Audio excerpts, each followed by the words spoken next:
The amazing eruption of the Stromboli volcano in the southern Italy has attracted a lot of attention.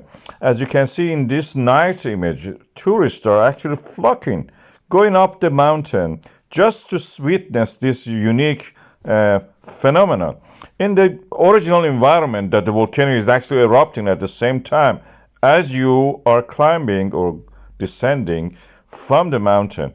This is an island in the southern part of the Italy, near Sicily. It's part of the Sicily administration. As you can see, it's erupting. The Strombolian eruptions are named after this. It means the eruption of the fountains of the lava because they have lots of water in them. They erupt with this kind of explosive reaction. And what they happen is that they throw this lava 200-300 meters into the air, and then it forms a lava flow. During the night, it glows, of course. When we look in the daylight, it's something different. We see that they're actually like a normal lava, as we expect. Nighttime eruptions can be explosive also, as you can see here in this case. This was just recently.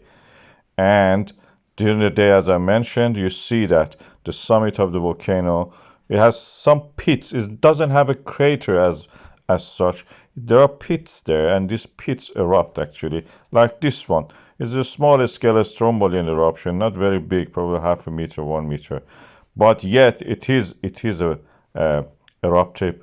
It is a volcano in that sense.